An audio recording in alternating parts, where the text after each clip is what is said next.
গ্রামীণ ভারত বন্ধ, শিল্প এবং পরিষেবার ধর্মঘট।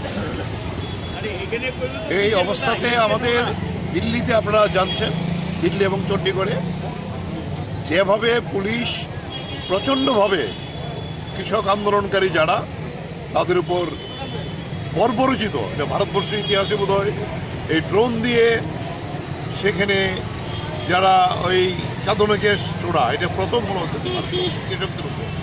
কৃষকরা কি অপরাধী? তারা কি ক্রিমিনাল কেস করেছে? তারা তো নিজেদের হক দাবি চাইতে আসছে শ্রমিকরা।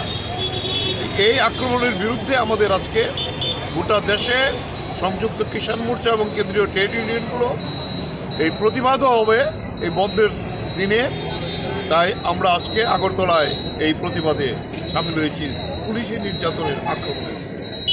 দেশটাকে লুটপাট করে খাচ্ছেন, দুর্নীতিতে নিমজ্জিত হয়ে গেছে বিভিন্ন রাজ্য সরকার এবং কেন্দ্রীয় সরকার। এটা অস্বীকার করার সুযোগ নেই। এরা অন্যের পিছনে সিবিআই ইডি লাগায়, সাহস থাকে তো তাদের এগুলো তদন্ত করো।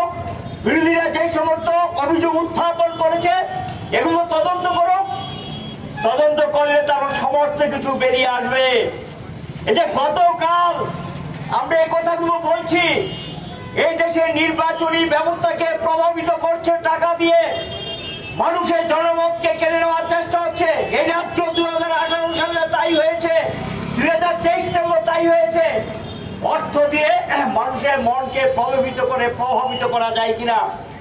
নির্বাচনী ফান্ডে তারা অর্থ দিচ্ছে, বন্ডের নামে এই অর্থ যোগান দিচ্ছে যারা আমার দেশের জনগণের তিলে তিলে পরিশ্রমের বিনিময়ে গড়ে তোলা সম্পত্তি গড়ে তুলেছেন। এই সম্পত্তিগুলো তাদের তুলে দিয়েছেন। এটা তো মেনে নেওয়া যায় না। এটির প্রতিবাদ করেছিলাম। সুপ্রিম কোর্টে যাওয়া হয়েছিল, সময় নিয়েছে। 5 জন বিচারপতি চিফ জাস্টিসের নেতৃত্বে ঐক্যমতের ভিত্তিতে বলেছে যে না, ঠিকই তো, এ তো নির্বাচনের যারা টাকা দিচ্ছে, কারা দিচ্ছে, তাদের নাম জানার অধিকার জনগণের আছে। কেন এই রাজনৈতিক দলকে দিচ্ছে? বামপন্থীরা তো এই টাকা নেয় না, বামপন্থীরা তো এই টাকা গ্রহণও করে না। কাকে দিচ্ছে? বিরোধী টাকা বিজেপিকে দিচ্ছে।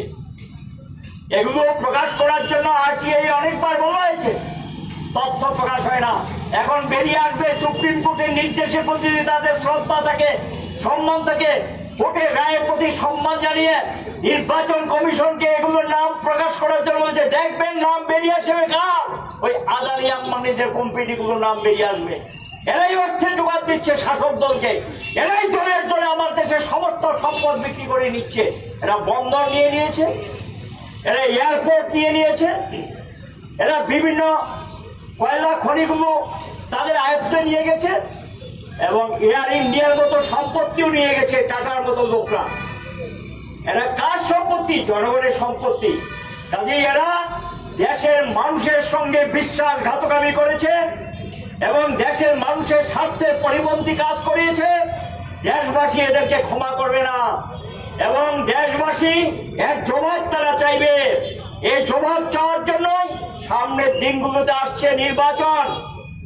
এই নির্বাচনে শ্রমজীবী, কৃষক, গণতান্ত্রিক মানুষ, সাধারণ মানুষ যাদের জীবনের অভিজ্ঞতার ভিত্তিতে লাঞ্ছিত বঞ্চিত, তারা তাদের উপযুক্ত জবাব দেবে। আজকের আন্দোলনের মধ্য দিয়েই গোটা দেশে এই বার্তা আমরা পৌঁছে দিতে চাই। আমাদের রাজ্য বাধা বিপত্তি এগুলোর মধ্যে এগুলো অমান্য করে, বাধা বিপত্তি এগুলো অমান্য করে দিয়ে আমাদের রাজ্য আমরা লক্ষ্য করছি দারুণভাবে তারা সাড়া দিয়েছেন এবং নৈতিকভাবে সাড়া দিয়েছেন। কাজেই এটা প্রতি সকলকে প্রতি সম্মান রেখে আমরা আজকের যে আন্দোলন, সেই আন্দোলনে জাস্ট খালি গত কয়দিন ধরে কৃষক আন্দোলনের উপর যে এটা চলছে তার প্রতিবাদ আমরা করলাম, আর দেশব্যাপী সেই প্রতিবাদ চলছে।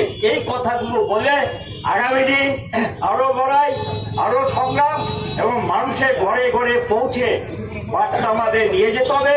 যত কঠিনই হোক এই দায়িত্ব আমাদের পালন করতে হবে। আমাদের রাজ্যের পরিস্থিতিটা স্বাভাবিক না, আমাদেরকে কথা বলতে দেয় না, আমরা মানুষের কাছে না পৌঁছতে পারি, বাধা তৈরি করে। এগুলো জানা সত্ত্বেও আমাদের সামনের দিকে যেতে হবে, সামনের দিকে এগিয়ে যাওয়ার জন্য অগ্রসর হতে হবে। এই কথা বলে সকলকে ধন্যবাদ।